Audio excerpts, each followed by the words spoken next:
పిల్లలకి స్కూల్లో మంచి మార్క్స్ వస్తే మనం ఆనందపడిపోతాము, రాకపోతే డిసప్పాయింట్ అవుతాము. కానీ స్కూల్ రైట్ వేలో రైట్ థింగ్స్ చెప్తుందా? పిల్లలకి కేవలం మంచి మార్క్స్ వస్తే సరిపోదు. వాళ్ళు నేర్చుకోవాల్సిన అసలైన విషయాలు చాలా ఉన్నాయి. మనం చిన్న పిల్లల్ని, టోడ్లర్స్ని, అప్పుడే నడక నేర్చుకున్న పిల్లల్ని చూస్తే వాళ్ళు ఏదన్నా వస్తువు తీసుకుంటే దాన్ని క్యూరియస్గా రకరకాలుగా ట్రై చేస్తూ నోట్లో పెట్టుకుంటూ ఇలా చేస్తూ ఉంటారు. అంటే మనలో ఇదేంటి అని తెలుసుకోవడం, నేర్చుకోవడం అనే క్వాలిటీ ఇన్బిల్ట్ ఉంది. కానీ వన్స్ మనం పిల్లల్ని స్కూల్లో జాయిన్ చేసిన తర్వాత వాళ్ళు ఒక్కొక్క క్లాసు పెరిగే కొద్దీ వాళ్ళలో ఈ నేర్చుకోవడం అనేది చాలా ఫోర్స్డ్గా అయిపోతూ ఉంటుంది. ఇటు పేరెంట్స్, అటు టీచర్స్ వాళ్ళకి ఇంట్రెస్ట్ ఉన్నా లేకపోయినా, లేకపోతే ఇలాగే చదవాలి అంటూ అదొక రకమైన ఫోర్స్డ్గా అయిపోయి వాళ్ళకి ఆ నేర్చుకోవడం అనే దాని మీద ఇంట్రెస్ట్ చచ్చిపోతూ ఉంటుంది. ఇంకా మనకు కొన్ని ఇన్స్టిట్యూట్స్ ఉన్నాయి కదా, ఒక హాలిడే ఉండదు, సండే ఉండదు, ఎప్పుడు చూసినా చదువు చదువు చదువు, అసలు కాన్సెప్ట్ అర్థమైందా లేదా అనేది చూడరు, కేవలం ర్యాంక్స్ మాత్రమే కావాలి. కానీ ద లెర్నింగ్ గేమ్ అనే ఈ బుక్ లో ఏదైనా నేర్చుకోవడం లైఫ్ లాంగ్ ప్రాసెస్, పిల్లలకి నేర్చుకోవడం మీద ఇంట్రెస్ట్ ఎలా పెంచాలి, వాళ్ళు ఇండిపెండెంట్ గా ఆలోచించగలగడం, రిస్కులు తీసుకోగలగడం ఎలా నేర్పించాలి అని ఇలా చాలా మంచి కాన్సెప్ట్స్ చెప్పారు. ఇందులో నాకు బాగా నచ్చిన పాయింట్స్, పేరెంట్స్ గా మనకి చాలా హెల్ప్ అవుతాయి అనుకున్న పాయింట్స్ షేర్ చేయబోతున్నాను. వీటిని మీరు ఈ హాలిడేస్ టైంలో ట్రై చేయొచ్చు. పిల్లలు ఏదైనా మనం పుష్ చేయడం కాకుండా వాళ్ళలో ఇంటర్నల్గా ఇంట్రెస్ట్ ఎలా కలిగించాలి, స్కూల్లో వాళ్ళు కొన్ని విషయాల్లో రాంగ్ డైరెక్షన్లో వెళ్ళేవి మనం ఇంట్లో ఎలా హెల్ప్ చేయొచ్చు, ఇంకా పిల్లల స్క్రీన్ టైంని ఎలా హ్యాండిల్ చేయాలి, ఈ విషయాలు మనం ఈ వీడియోలో డిస్కస్ చేద్దాము. వీడియోని మిస్ కాకుండా లాస్ట్ వరకు చూడండి. వీడియో చివరిలో మంచి ఆలోచన కూడా ఉంటుంది. అందరికీ నమస్కారం, నేను మీ స్వప్న. జీవితమస్తు ఛానల్కు స్వాగతం.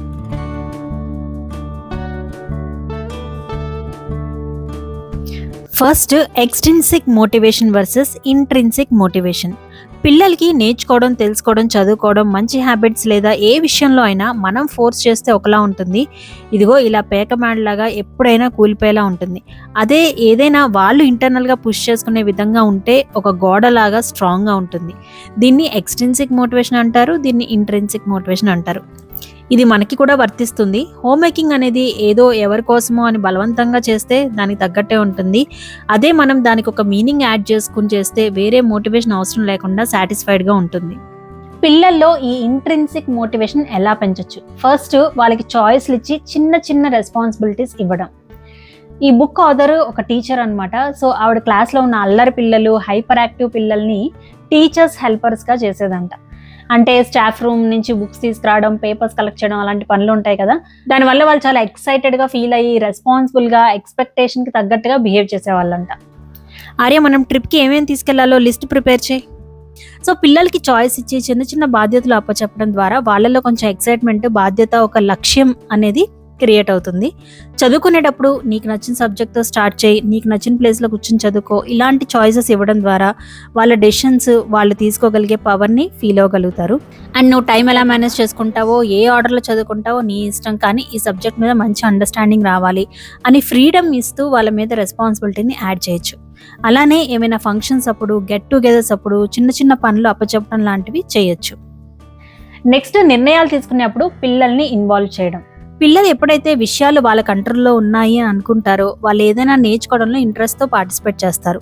ఈ టీచరు వాళ్ళ స్టూడెంట్స్తో క్లాస్ రూమ్ ఎలా ఉండాలి అనే దాని మీద డిస్కషన్ పెట్టి అందరి ఒపీనియన్స్ తీసుకుని కొన్ని రూల్స్ పెట్టేదంట. ఎగ్జాంపుల్గా ఆమె చెప్పిన రూల్ అయితే నాకు నచ్చింది. అదేంటంటే, you break it, you fix it. వస్తువులైనా సరే, మనుషుల ఫీలింగ్స్ అయినా సరే, అందరూ కలిసి పెట్టుకున్న రూల్ కాబట్టి దాన్ని సీరియస్గా తీసుకునే వాళ్ళు. ఏమైనా చెత్త చేసినా వాళ్ళే క్లీన్ చేసేవాళ్ళు, ఎవరినైనా హర్ట్ చేసినా సారీ చెప్పేవాళ్ళు. ఓవరాల్గా పాయింట్ ఏంటంటే, ఇంట్లో ఏమైనా రూల్స్ పెట్టాలి అంటే పిల్లల్ని కూడా ఆ డెసిషన్స్లో ఇన్వాల్వ్ చేయండి. అలా చేస్తే మనం ఎందుకు అలా డిసైడ్ అయ్యామో, ఎందుకు ఈ రూల్స్ పెట్టుకున్నాము అనేది వాళ్ళకి అర్థమవుతుంది. మనమే రూల్స్ పెడితే ఇలా ఉంటుందన్నమాట. మీరు ఇలా ఉండండి, అలా ఉండండి, ఇలా చేయండి, అలా చేయండి అని మనమే నెత్తి నోరు మొత్తుకోవాలి. అదే వాళ్ళని ఇన్వాల్వ్ చేసే నిర్ణయాలు తీసుకుంటే ఇలా ఉంటుంది. Meal planning, room organising, weekend planning, vacation planning, ఇలాంటి విషయాలకి సంబంధించిన డెసిషన్ మేకింగ్లో వాళ్ళని ఇన్వాల్వ్ చేయొచ్చు. నెక్స్ట్ పాయింట్ చూసే ముందు, మీ పిల్లలు కనుక మ్యాథ్స్ అంటే చాలా టఫ్గా ఫీల్ అయ్యి స్కూల్లో కోపప్ అవ్వడం కష్టంగా ఉంది, కాన్సెప్ట్స్ అర్థం చేసుకోలేకపోతున్నారు, క్యాలిక్యులేషన్స్ కరెక్ట్గా చేయలేకపోతున్నారు అంటే బాన్జో మ్యాథ్స్ కోర్స్ ట్రై చేయొచ్చు. వరల్డ్స్ ఫాస్టెస్ట్ హ్యూమన్ క్యాలిక్యులేటర్ అని పేరు పొందిన నీలకంఠ భానుప్రకాష్ గారు ఈ బాన్జు మ్యాథ్స్ కోర్స్ని డిజైన్ చేశారు. టీచింగ్ అప్రోచ్ స్కూల్కి డిఫరెంట్గా ప్రాక్టికల్ ఎగ్జాంపుల్స్తో ఒక ఫన్ వేలో ఒక స్పోర్ట్ లాగా పిల్లలు ఈజీగా రిలేట్ అయ్యేలా ఉంటుంది. మీకు దీని గురించి ప్రజెంట్ చేయడానికి ఆర్యాకి డెమో క్లాస్ తీసుకున్నాను. టీచర్ చాలా ఫ్రెండ్లీగా ఇంటరాక్టివ్గా కాన్సెప్ట్స్ చెప్తున్నారు, ప్రాక్టీస్ చేస్తున్నారు. 5 years నుంచి 16 years వరకు ఈ కోర్స్ తీసుకోవచ్చు. మీరు కూడా ఫ్రీ డెమో క్లాస్ బుక్ చేసుకుని మీ పిల్లలకి హెల్ప్ అవుతుందేమో చూడండి. హెల్ప్ అవుతుంది అనిపిస్తే ఈ సమ్మర్ హాలిడేస్ని యూటిలైజ్ చేసుకునే విధంగా జాయిన్ అవ్వచ్చు.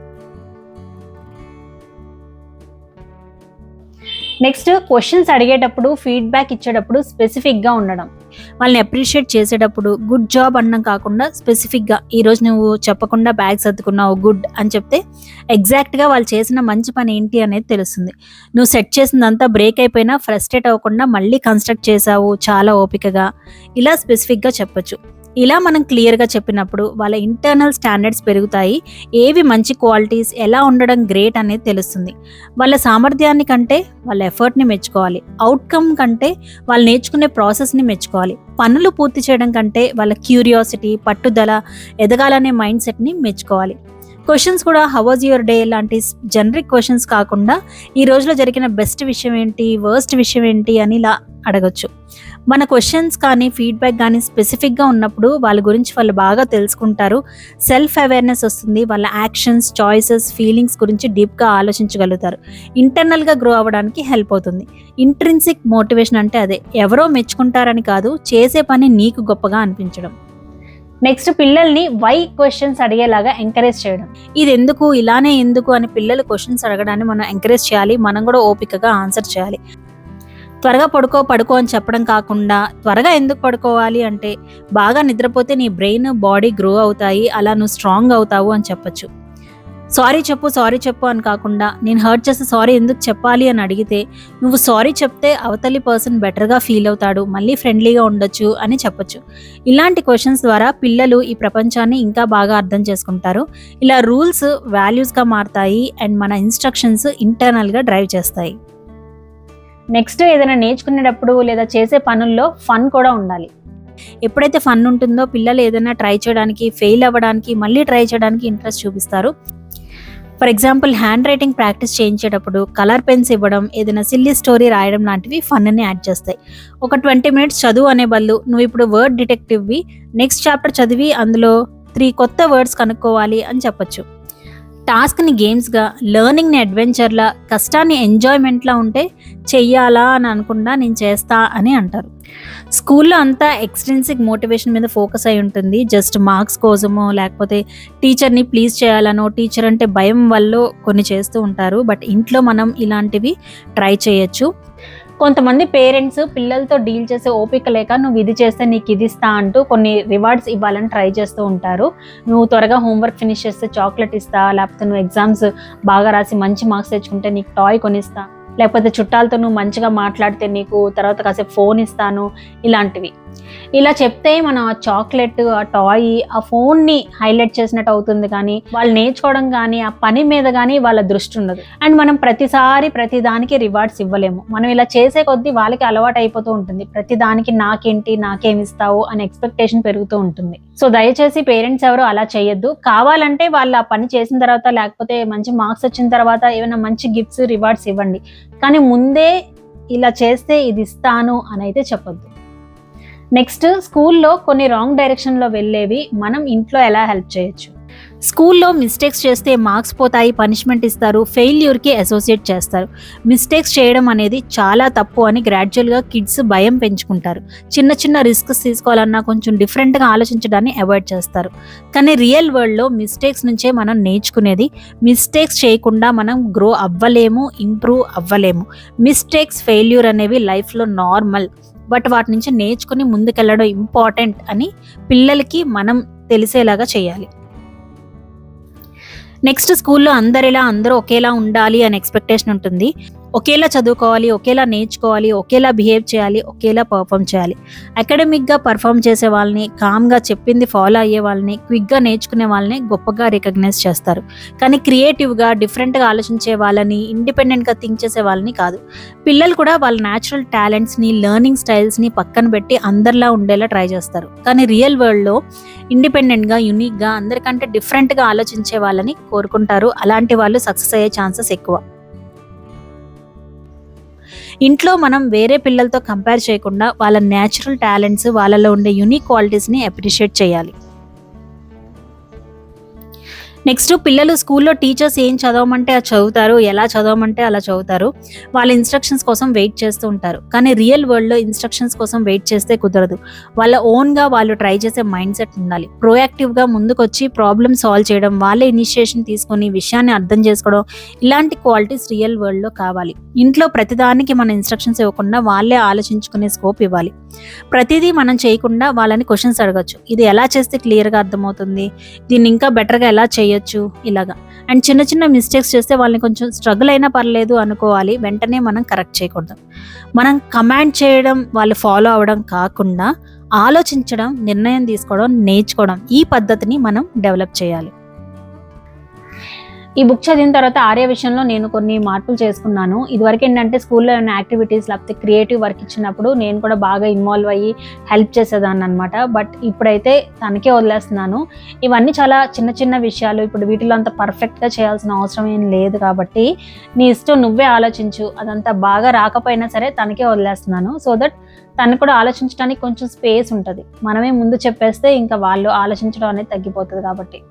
అలానే మిస్టేక్స్ విషయంలో కూడా ఎప్పుడైనా ఏదైనా మిస్టేక్ జరిగింది అని చెప్తే ఏం పర్లేదు, మిస్టేక్స్ అనేవి జరుగుతూ ఉంటాయి, దానిలో నువ్వు తెలుసుకోవాల్సింది తెలుసుకొని మళ్ళీ ట్రై చేయడమే అని చెప్తూ ఉంటాను అనమాట. సో మిస్టేక్స్ చేయడాన్ని చాలా నార్మలైజ్ చేయడానికి ట్రై చేస్తూ ఉన్నాను. అలాగే ఇంకోటి ఈ బుక్లో చెప్పిన పాయింట్ ఏంటంటే, వాళ్ళు ఓన్గా చేసే కొన్ని ప్రాజెక్ట్స్ ఉంటాయి కదా. ప్రాజెక్ట్స్ అంటే స్కూల్లో ఇచ్చే ప్రాజెక్ట్స్ కాదు, లైక్ హాలిడేస్లో ప్రాజెక్ట్స్ అంటే సంథింగ్ ఏదో ఒకటి క్రియేట్ చేయడం. అవి వాళ్ళ హాబీస్ రిలేటెడ్ అవ్వచ్చు, డ్రాయింగ్ అవ్వచ్చు, క్రాఫ్ట్స్ చేయడం అవ్వచ్చు. ఇలాంటివి మన హాలిడేస్ టైంలో బాగా ఎంకరేజ్ చేయొచ్చు. ఎందుకంటే స్కూల్లో ఇప్పుడు ఒక్కొక్కరికి ఒక్కొక్క సబ్జెక్ట్ మీద ఇంట్రెస్ట్ ఉండొచ్చు, కానీ స్కూల్లో ఒక దాంట్లోనే నేను డీప్గా వెళ్తాను అంటే అలో చేయరు. ప్రతి సబ్జెక్ట్కి వాళ్ళు ఇవ్వాల్సిన ఇంపార్టెన్స్ ఇవ్వాలి. ఆ క్లాస్ అయిపోయిన తర్వాత ఆ ఆలోచనలు అక్కడితో షట్ డౌన్ చేసి నెక్స్ట్ సబ్జెక్ట్ గురించి ఆలోచించాలి వాళ్ళు. బట్ హాలిడేస్లో మనకు ఆ స్కోప్ ఉంటుంది. కొంతమందికి కొన్ని చాలా ఇంట్రెస్టెడ్గా అనిపిస్తాయి. సో అలాంటి వాటిలో వాళ్ళు డీప్గా వెళ్ళేలాగా మనం హెల్ప్ చేయొచ్చు. ఫర్ ఎగ్జాంపుల్ ఆర్యాకి స్మార్టివిటీ కిట్స్ అని అమెజాన్లో మేము తీసుకుంటాం అనమాట. అందులో ఏంటంటే ఇన్స్ట్రక్షన్స్ ఉంటాయి, మెటీరియల్ ఉంటుంది, ఫుల్ ఆ ఇన్స్ట్రక్షన్స్ బేస్డ్గా ఆ ఇన్స్ట్రక్షన్స్ ఫాలో అవుతూ దాన్ని బిల్డ్ చేయాలన్నమాట. బిల్డ్ చేసిన తర్వాత దాంతో గేమ్స్ కూడా ఆడొచ్చు. సో ఇవి తను చాలా చాలా ఇష్టంగా చేస్తాడు. వన్స్ కొన్నామంటే ఇంకా అది అయ్యే వరకు ఇంకా వేరే దాంట్లో కూడా వెళ్ళడం అనమాట. అండ్ మా హెల్ప్ కూడా తీసుకోడు, చాలా ఇంట్రెస్ట్తో ఫోకస్డ్గా చేస్తాడు. సో అందుకనే మేము ఎంకరేజ్ చేస్తూ ఉంటాము. ఎవ్రీ ఇయర్ ఇలా హాలిడేస్ టైంలో ఏదో ఒకటి కొంటూ ఉంటాం స్మార్టివిటీ కిట్ని. అలాగే మిగతా కిడ్స్కి వేరే రకరకాల ఇంట్రెస్ట్ ఉండొచ్చు. కొంతమంది లైక్ ఆన్లైన్లో చూసి కొన్ని తయారు చేయడం, కొన్ని వస్తువులు తయారు చేయడం, అలాంటివి కూడా చేస్తూ ఉంటారు. So this is the best time. హాలిడేస్లో వాళ్ళని ఫుల్గా ఎంకరేజ్ చేస్తే బాగుంటుంది. స్కూల్లో ఏంటంటే నేర్చుకోవడం వేరు, ఆడుకోవడం వేరుగా ఉంటుంది. బట్ ఇలాంటి ప్రాజెక్ట్స్ లాంటివి వాళ్ళు ఇంట్రెస్టెడ్గా ఇంట్లో చేసేవైతే అందులోనే నేర్చుకోవడం ఉంటుంది, ఆడుకోవడం రెండు కలిపి ఉంటుంది. కాబట్టి ఇలాంటివి బాగా ఎంకరేజ్ చేయండి. Next screen time. మన పేరెంట్స్ అందరికీ ఇది ఒక పెద్ద ఛాలెంజింగ్ థింగ్, పిల్లలకి స్క్రీన్ టైం కంట్రోల్ చేయడం అనేది.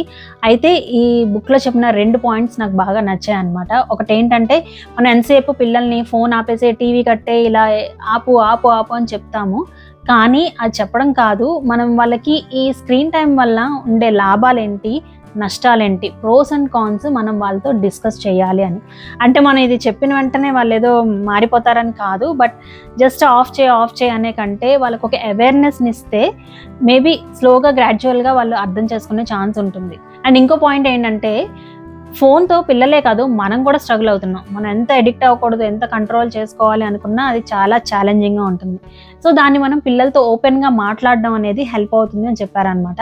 అంటే ఫర్ ఎగ్జాంపుల్, ఈరోజు నేను ఫోన్ ఎక్కువసేపు చూశాను, చాలా టైం వేస్ట్ అయిపోయింది, చాలా పనులు పెండింగ్లో పడిపోయాయి, ఇలాంటి విషయాలు వాళ్ళతో షేర్ చేసుకోవచ్చు. అలానే నేను ఒక హాఫ్ డే ఫోన్ చూడకూడదు అనుకుంటున్నాను, చాలా ఇంపార్టెంట్ పనులు ఫినిష్ చేయాలి, ఇలాంటి వాళ్ళతో మనం డిస్కస్ చేస్తే వాళ్ళకి ఒక అండర్స్టాండింగ్ వస్తూ ఉంటుంది. అలానే స్క్రీన్ టైం తగ్గించాలి అంటే వేరే ఏదో ఒకటి వాళ్ళకి మనం ప్రొవైడ్ చేయాలి. అంటే వేరే పిల్లలతో ఆడుకునే ఎన్విరాన్మెంట్ కానీ, లేకపోతే ఈవినింగ్స్ బయటికి తీసుకెళ్ళడం, ఫిజికల్ యాక్టివిటీలో ఇన్వాల్వ్ చేయడం, లేకపోతే ఏదైనా ట్రిప్స్కి తీసుకెళ్ళడం, ఇలాంటివన్నీ చేయక తప్పదు ఇంకా ఈ రోజుల్లో. సో అవన్నమాట నేను షేర్ చేయాలనుకున్న విషయాలు. ఈ వీడియో ఎలా అనిపించింది, ఏ పాయింట్ మీకు బాగా నచ్చింది, అండ్ అన్నిటికంటే ముఖ్యంగా మీ పిల్లల్లో ఉన్న ఒక యూనిక్ టాలెంట్ ఏంటి, లేదా హాలిడేస్లో వాళ్ళు ఏ పనిని, ఏ యాక్టివిటీని బాగా ఎంజాయ్ చేస్తారు అనేది కామెంట్స్లో తప్పకుండా షేర్ చేయండి. వీడియో నచ్చితే లైక్ చేయండి, అండ్ ఈ వీడియో ఎక్కువ మంది పేరెంట్స్ చూస్తే బాగుంటుంది, హెల్ప్ అవుతుంది అనిపిస్తే తప్పకుండా మీ ఫ్రెండ్స్ అండ్ ఫ్యామిలీస్కి షేర్ చేయండి. ఇప్పుడైతే ఒక మంచి ఆలోచన చూసేద్దాం. పర్ఫెక్ట్ పేరెంట్గా ఉండాలి అంటే కుదరదేమో, కానీ మంచి పేరెంట్గా ఉండాలి అంటే చాలా మార్గాలున్నాయి. సో అదండి ఈ వీడియో. మరొక మంచి వీడియోతో మీ ముందుకు వస్తాను. అప్పటి వరకు జీవితమస్తు.